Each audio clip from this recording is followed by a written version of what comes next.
Northern Italy, the 9th of June 1944, 1400 hours. Oberleutnant Hans Muller, of Jagdgeschwader 53 watched the fork-tailed outlines of incoming American P-38 Lightnings as they closed from the south, shepherding a group of B-17 flying fortresses toward the oil works at Pesth. He had no inkling that the next day would see the undoing of the Luftwaffe's most trusted evasion trick against the feared Gabel. Schwanstoffel, the German flyer, allowed himself a quiet grin under his oxygen mask, confident that those twin-boom fighters carried a flaw every seasoned Luftwaffe pilot had been exploiting since late 1942, when the first P-38's appeared over North Africa and proved unable to follow a diving opponent beyond roughly 420 miles per hour without losing control. That hard-won lesson had rescued countless German airmen, turning what might have been certain death into a routine getaway, and Muller himself had relied on the tactic successfully 17 times in the previous 18 months. Watching pursuing Lightnings pull away impotently as he dove at speeds they could not safely match. The compressibility problem that dogged the P-38 had become common knowledge inside Luftwaffe fighter circles, and trainee pilots were given explicit instruction on how to use it. Veteran instructors at fighter schools and occupied A-sprants demonstrated the precise angle and speed that would force a chasing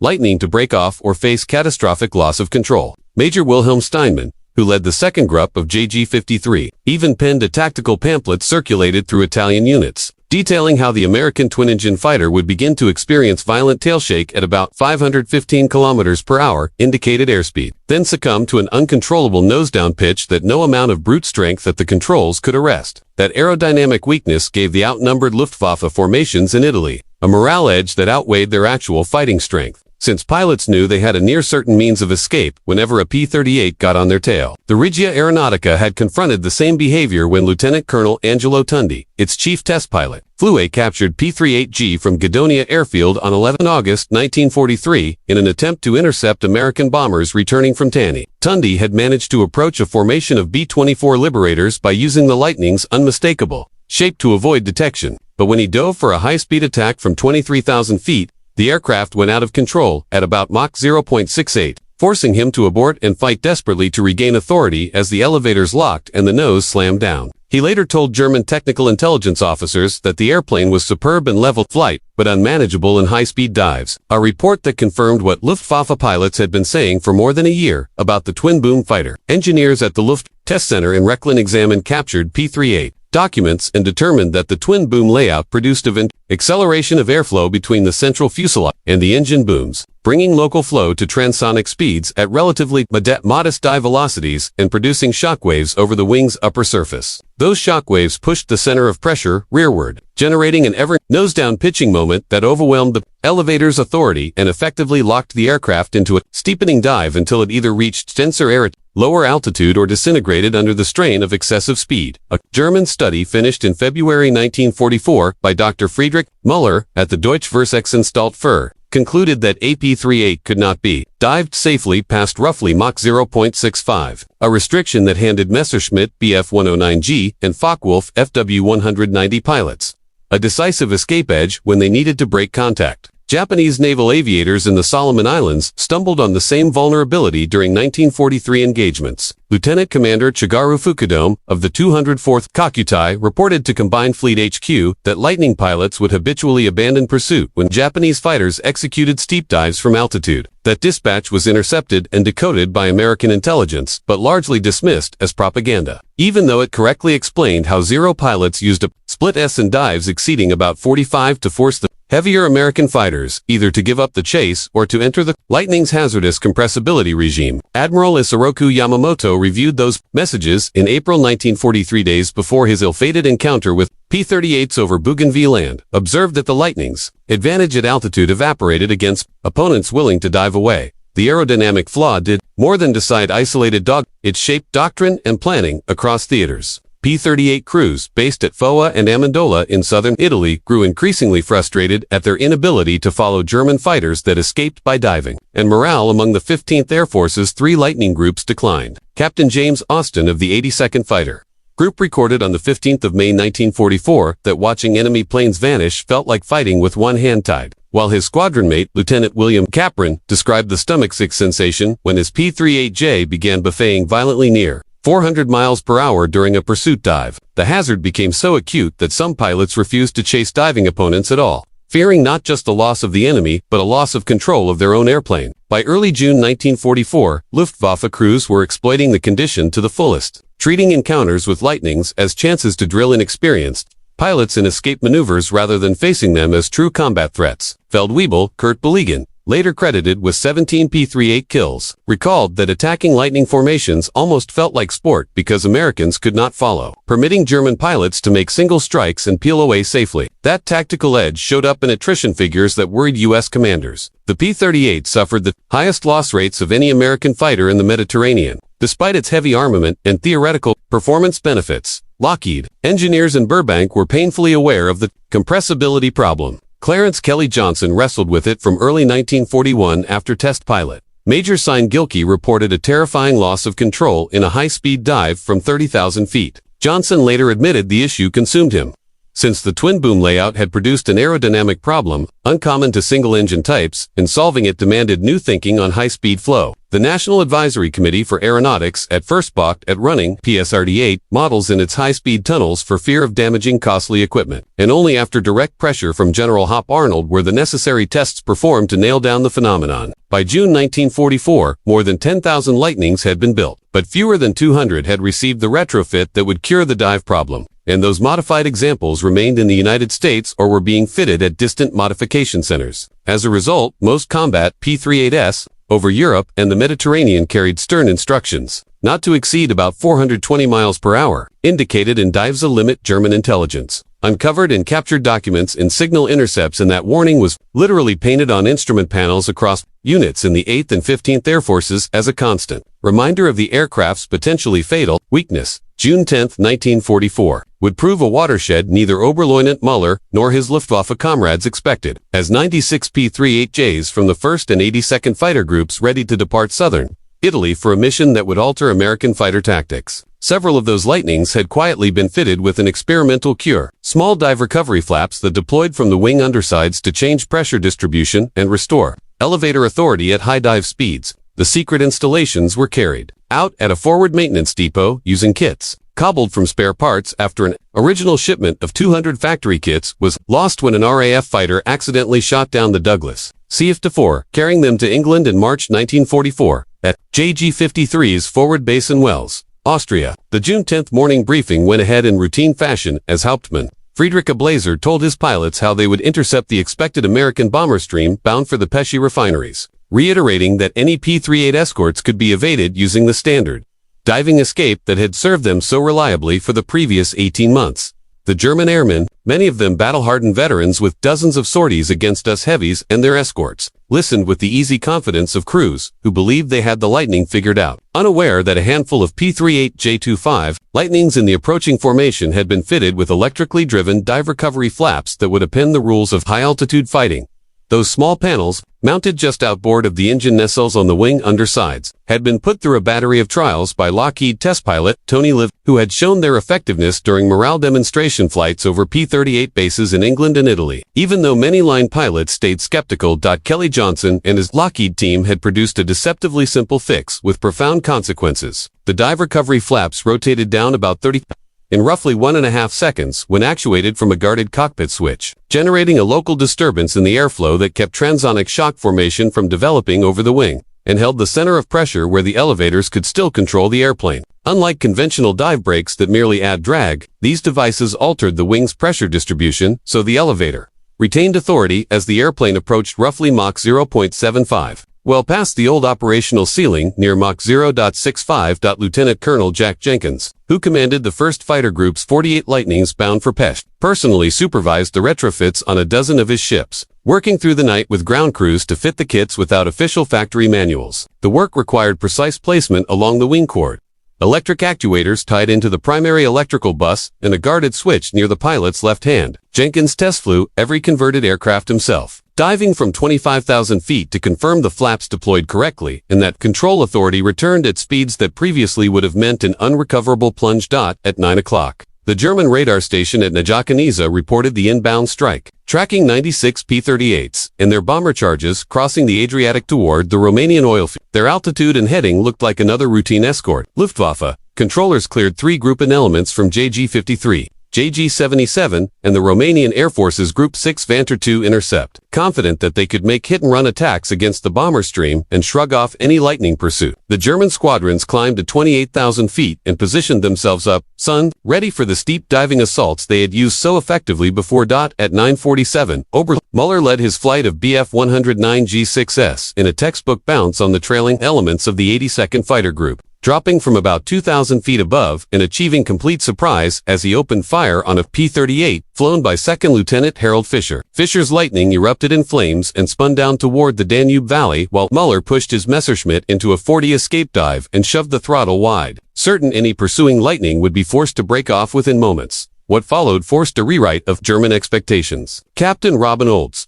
flying AP-38J-15 with the 434th Fighter Squadron, saw Fischer's fighter go up and rolled, inverted to chase Muller's diving Bf-109. Reaching forward with his left hand, Olds flipped the guarded switch that armed his dive recovery flaps for the first time in combat. The panels came down with a solid thump he could feel through the airframe. The violent buffeting that normally began near 400 miles per hour never arrived. His airspeed climbed past 450 and kept rising toward 500 while he retained full control and closed steadily on Muller. The German leader kept glancing in his mirrors, incredulous as the American not only stayed with him but began to gain news of the unprecedented American pursuit rippled through the Luftwaffe formation, producing radio traffic that American intelligence later recorded as confusion and near panic. Pilots who had relied on the dive escape felt their principal tactic fail in real time. Feldwebel, Hansa Dortmund, Muller's wingman, later wrote that watching a Lightning remain glued to a diving Bf-109 felt like seeing the laws of physics rewritten. His attempt to intervene by attacking Olds from above was cut short when a different P-38 fitted with dive flaps followed him down through his own escape dive. In minutes, the tactical framework that had governed Luftwaffe encounters with P-38's for 2 years began to collapse.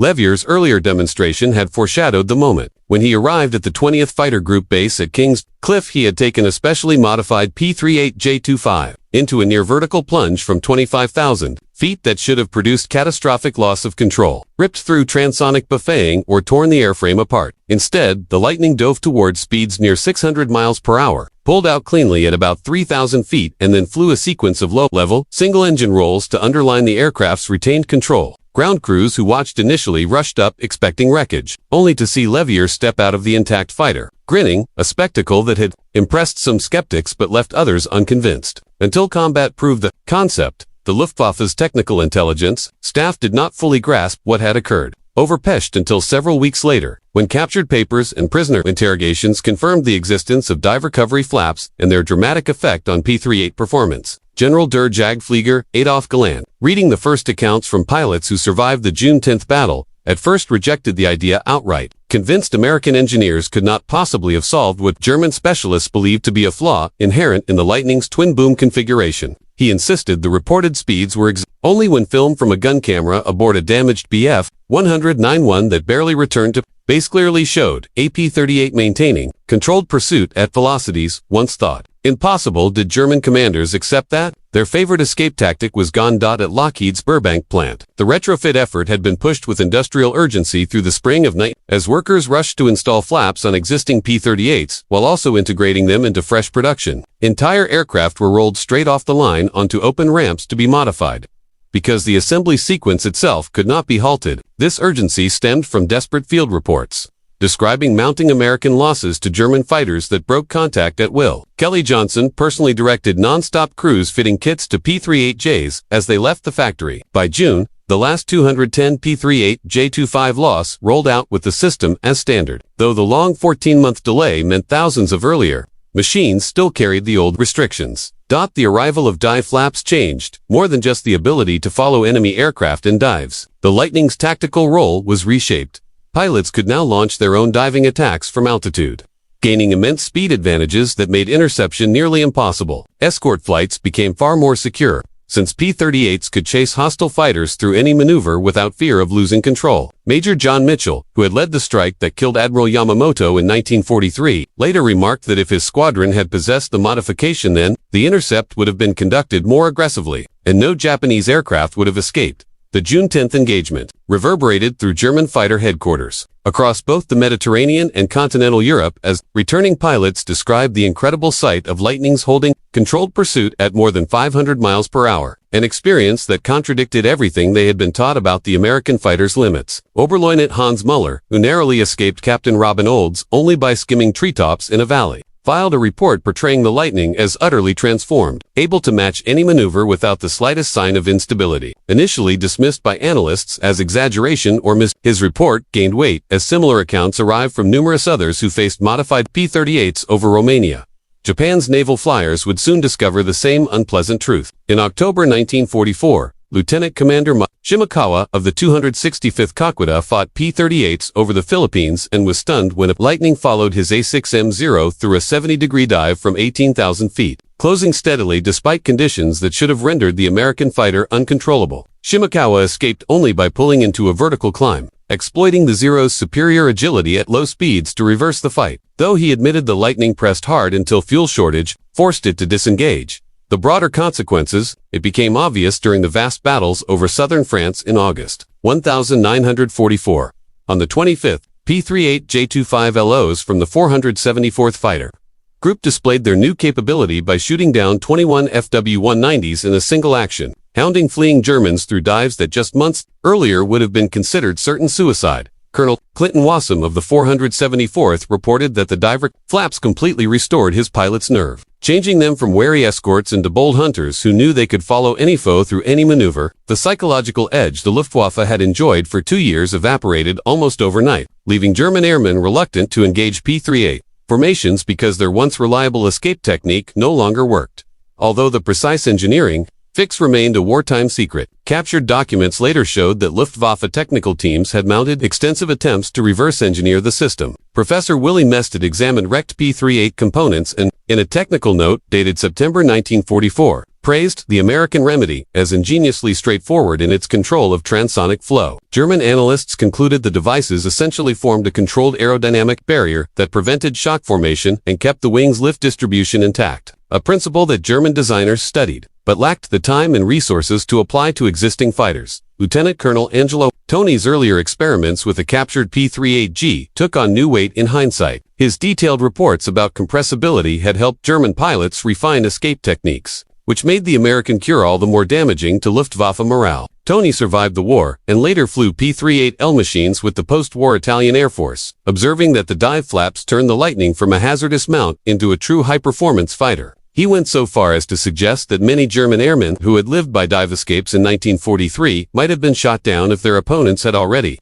possessed the improved capability. Tony's claimed B-24 victory on the 11th of August 1943, the record notes, might never have occurred had his captured P-38 been fitted with dive flaps. Since he would not have been forced to abandon the dive by loss of control, the production record underlines the human cost of delay. Only the final 210 P-38 J-25LOs left the line with factory-fitted dive flaps, while thousands of earlier aircraft still carried the original restrictions. The loss of a shipment of 200 retrofit kits when an RAF fighter accidentally shot down the transport carrying them to England in March 1944 was more than materiel lost. Contemporaries later argued it likely translated into hundreds of Allied aircrews killed because their machines could not chase diving opponents. Kelly Johnson later estimated that a 6-month earlier rollout might have spared more than 300 American aircraft and crews while producing a much larger toll among Axis fighters when the modifications reached units in Italy. Results were dramatic. The 1st, 14th, and 82nd P-38 groups of the 15th Air Force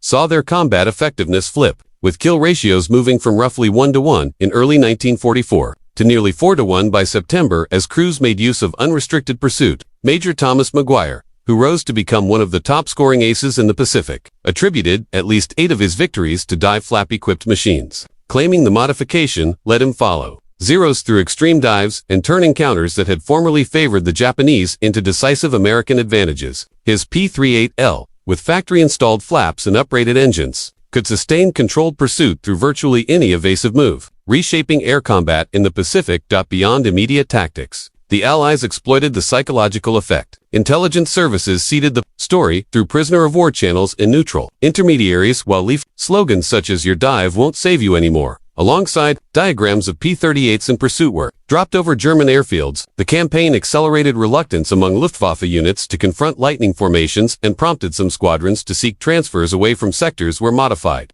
P-38 groups operated. The technical lessons of the dive recovery flaps also rippled into the post-war era, informing early jet fighter design and contributing to foundational ideas about high-speed control that remain relevant in modern aeronautics. The Republic P-47 Thunderbolt later received its own dive recovery panels inspired by the Lightning success, and lessons from the P-38's fix influenced the laminar flow wing development of the North American P-51 Mustang. Even German jets, such as the Messerschmitt Me 262, showed design traces traceable to captured P-38 data, although engineers there tackled compressibility at much higher speeds and with different solutions. By December 1944, the P-38L, fitted with uprated engines and production dive flaps, was serving in both Europe and the Pacific as a very different aircraft from the compressibility-plagued machines that had fought over North Africa 2 years earlier, capable of roughly 440 miles per hour in level flight and of controlled dives approaching Mach 0.75. The addition of power-boosted ailerons further sharpened handling, finally delivering on Kelly Johnson's goal of a high-altitude interceptor that could perform aggressive maneuvers without losing authority. The final humiliation for Luftwaffe doctrine arrived during Operation Bodenplatz on the 1st of January 1945, when German fighters discovered that P-38’s could not only follow them through their traditional escape dives, but could actually close and pass using superior altitude and the new dive flap capability. Johann Steinhoff, one of Germany's most seasoned commanders, later recalled that watching Lightnings remain whole and in formation while diving at speeds that once would have shredded them was the moment he understood German technical parity had been lost. Even his Me 262, faster in level flight than any piston fighter, could not guarantee escape from a diving P-38L using altitude and flap-assisted pursuit. Luftwaffe losses spiked after June 1944 as pilots kept reverting to dive tactics that were no longer safe. Inexperienced replacements raised under Prima doctrine were especially exposed because many never received timely updates before meeting modified Lightnings in combat. German training staffs tried to revise manuals, but the tempo of Allied upgrades and the fragmentation of German communications meant the new reality often arrived in battle before it did. In briefings, the story of the dive flap is also a tale of engineering, persistence, and cost. Kelly Johnson's team at Lockheed, working under great strain, produced a compact, practical cure that salvaged the P-38's reputation and opened new tactical possibilities. The 14-month lag before wide deployment carried a heavy human toll delays, logistical losses, and a single destroyed shipment of retrofit kits in March 1944, all translated into hundreds of aircrews lost who might otherwise have flown with the improved capability. Once fitted, however, the modification turned the Lightning from a specialized escort with a fatal weakness into a flexible combat fighter that helped tip air superiority in Allied favor. Production figures underline the transformation. The last 3,923 P-38L machines left the line with the accumulated wartime improvements: factory-installed dive flaps, boosted ailerons, better cockpit heating, and uprated engines capable of about 1,600 horsepower with emergency boost, making them functionally far removed from the early P-38E variants first seen in 1942. Modifications, consequences, outlived the war. Captured German engineers who later worked with Allied firms, and even Soviet teams that studied Axis material, carried lessons from the Lightning's transonic fixes into the first generation of jet fighters. Modern combat aircraft now use computerized flight control systems that perform the same basic task-managing flow to preserve control authority in the transonic and supersonic regimes. The human cost of the delay can't be fully measured, but the boost in pilot confidence and combat effectiveness after dive flaps were fitted is well documented in after-action reports and memoirs. As Captain William Capron later put it, flying a dive flap-equipped P-38 felt like being freed from invisible bonds, allowing a level of aggressiveness in pursuit that had previously been unimaginable. The effect on German aircrew was deep and lasting. Veteran flyers repeatedly said losing the option to dive away reshaped their combat behavior, forcing them to depend on aircraft capability and individual skill instead of exploiting a previously reliable enemy flaw. The moment Oberleutnant Hans Muller realized his escape dive had failed and Captain Robin Olds' P-38 stayed glued to him at roughly 500 mph, was more than a single tactical loss. It marked the close of an era when technical shortcomings could be turned into a decisive advantage. The dive recovery flaps rescued the Lightning from being judged a flawed design and instead elevated it into an iconic combat fighter, finally delivering the long-range high-altitude supremacy its creators envisioned. Pilots who had mocked the fork-tailed American now discovered, too late, that US ingenuity had converted their chief survival trick into a lethal liability, since diving away from a flap-equipped P-38 simply gave the American pilot a speed edge that made escape impossible.